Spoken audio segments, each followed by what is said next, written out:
이번 시간은 30년에 걸쳐 한글 법화경 110회를 사경한 대각심 보살님 이야기입니다.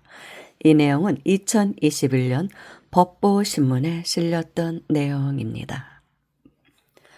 다닥다닥 좁은 골목길 사이로 낮은 다세대 주택이 오밀조밀 모여있는 부산 해운대구 반성동 아래 반성마을.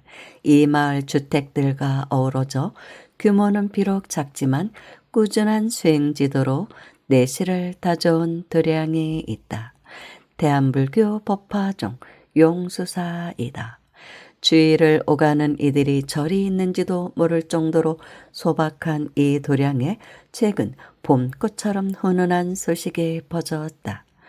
용수사 신도 지인분 대각심보살님이 30여 년 동안 이어온 한글 법화경 사경 100권을 최근 회항했다는 소식이었다. 도통 자랑할 줄 모르던 회주 진파 스님의 뿌듯한 목소리만으로도 일단 지인분 보살을 만날 이유가 충분했다. 그러니까 성함이 지인분이신가 봅니다. 아이고, 내세울 만한 게 절대로 아닙니다. 어찌 말해야 할지 모르겠네. 참말로. 손사래를 치는 대각심 보살을 도반들이 겨우 차담실로 이끌었다.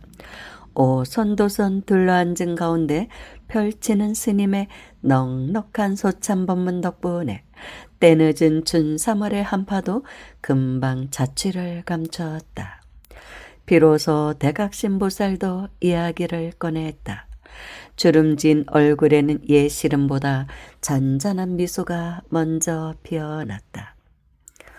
어려웠지에 참 어려웠습니다. 오죽하면 고향을 그리 떠나왔겠습니까? 그런데 도시에서 산다는 것도 만만치 않습디다. 그렇다고 다시 돌아갈 수 있습니까? 어찌하든지 버텨야지에. 지인분 대각심보살은 올해로 세수 80세다. 30대 초반에 남편과 아이들의 손을 잡고 경남 합천 고향 마을을 떠나왔다. 너무나 가난했던 시골 살림은 견디기 힘들 정도로 팍팍하고 힘겨웠다. 한 살이라도 젊을 때 무모하더라도 도전해야 했다. 부산이라는 대도시에서는 조금이라도 더 나은 삶을 기대할 수 있을 것 같았다. 남편은 공장에서 자신은 아파트 청소일을 하면서 단칸방에서 사남 일녀를 키웠다. 신행은 엄두도 내지 못했다. 시간도 없었거니와 부산이라는 타지에서 어느 절을 찾아가야 할지도 몰랐다. 부처님 오신 날이거나 휴무일이 음력 초하루와 겹칠 때면 절에 간다는 주변 사람들을 따라 나서는 게 전부였다. 기도하는 방법도 잘 몰랐다. 옆 사람이 손을 모으면 따라 모으고 절을 하면 따라 절했다. 오직 간절한 마음뿐이었다. 부처님, 부처님, 부디 어려움을 극복할 수 있는 용기를 주이소. 그렇게 부산에 정착한 지 20여 년이 흐른 1990년대 초 어느 날 고향에 사는 이종 사촌 오빠로부터 연락이 왔다. 부산에 아는 스님이 계시다며 한번 가보라는 소식이었다. 용수사라는 종이 쪽지만 들고 온 마을을 찾아다녔지만 절은 보이지 않았다. 혹시 절 이름이 들렸나 싶어 웬만한 사찰은 다 기웃거려 보았지만 찾는 절이 아니었다. 결국 다시 전화번호를 받아 물어물어 가보니 집에서 불과 도보 5분 거리에 있지 않은가. 등잔 밑이 어둡다는 옛말을 실감하며 들어선 용수사는 마치 고향을 찾아온 듯 편안한 느낌으로 다가왔다. 회주 진파 스님은 법당 옆 자그마한 이곳 차담실에서 그날도 소참법문을 펼쳤다. 스님의 법문은 단 한 사람의 조심불자에게도 행복 찾는 길을 전하는 안심법문이었다. 행복은 자신의 마음에 달려 있습니다. 많은 돈을 벌고 자식들이 성공하고 사주팔자가 잘 풀리고 조상천도를 잘하고 무병장수하는 것이 물론 중요하지요. 그런데 그렇게 사는 사람들이 다 행복하진 않아요. 모든 걸 내려놓고 보면 매사에 긍정하는 마음, 스스로 만족하는 마음이 없으면 행복은 충족되지 않습니다. 그런데 마음을 잘 쓰려면 스스로 마음을 잘 관리해야 합니다. 그 방법이 바로 수행에 있습니다. 이렇게 말씀하시는 진파 스님은 신묘장구 대다라니 대비주를 외워서 염송하라는 숙제를 내주었다. 앉으나 서나 일하는 틈틈이 대비주와 함께 했다. 하루 300독씩 10만독 회양의 환희심은 지금도 생생하게 다가온다. 이어진 수행과제는 능엄신주였다. 그런데 능엄신주는 외우기가 다소 어려웠다. 길이도 제법 길거니와 대비주처럼 줄줄 익히지도 않았다. 하지만 능엄경과 법화경을 소위 경전으로 삼는 용수사에서 능엄신주 독송은 불자들에게 필수였다. 전전긍긍하는 모습을 본 스님은 사경을 먼저 하도록 권했다. 용수사에서 권하는 사경 방법은 간단했다. 한글로 풀이된 법화경을 교재 삼아 그대로 쓰면 되었다. 돈 들이지 않고 쉽게 구할 수 있는 공책이나 수첩에 볼펜이나 연필로 써도 된다고 했다. 대신 집안이든 어디든 항상 수행하는 장소를 일정하게 유지하라는 당부였다. 그런데 대각심 보살에게는 이보다 더 큰 난관이 있었다. 한글을 몰랐던 것이다. 시골에서 태어나 어려운 가정 형편에 학교는 근처에도 가보지 못했다. 아, 참 딱하시네요. 그런데 어떻게 신묘장구 대다라니는 외우셨을까요? 아마 테이프 틀어놓고 하셨나 봅니다. 아, 참 딱합니다. 그러니 애초부터 사경은 불가능해 보이는 수행법이었다. 마지못해 문맹임을 고백하는 대각심 보살에게 스님은 눈빛 하나 흔들리지 않고 다시 경을 건넸다. 괜찮습니다. 그냥 글자를 따라 그린다고 생각하세요. 그렇게 법화경 한 권을 다 쓰는데 아니 따라 그리는데 꼬박 3개월이 걸렸다. 꼬불꼬불한 지렁이 글씨는 지금 생각해도 웃음이 날 정도로 엉망이었다. 그런데 한 권을 완성하고 나자 용기가 생겼다. 어떤 일도 원력이 있으면 할 수 있다는 자신감, 두려움을 물리치는 힘이었다. 한글도 한자 한자 눈에 들어오기 시작했다.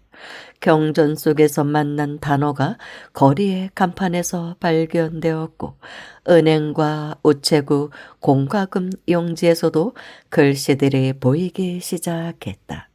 글을 통해 이어지는 순간에 작은 발견에 웃음꽃이 저절로 피어났다. 지족, 스스로 만족하는 삶에서 발견한 행복이었다. 무엇보다 부처님의 가르침이 궁금해졌다. 글자를 그리기만 할 것이 아니라 읽고 쓰고 마음에 새기고 싶어졌다. 한 페이지를 쓰고 나면 다음 페이지를 쓰고 싶고 한 품을 읽고 나면 다음 품이 궁금해졌다. 한글 실력도 성큼 깊어졌다. 어느새 청소일을 하면서도 쉬는 시간 틈틈이 법화경을 꺼내 읽을 수 있을 정도가 됐다. 수행 시간은 늘 새벽이었다. 낮에는 일하고 저녁에는 가족을 돌보느라 여유가 없었다. 아직 해가 뜨지 않은 새벽 3시에서 4시, 낮은 상위에 법화경과 사경 노트를 펼치면 한두 시간은 순식간에 흘렀다.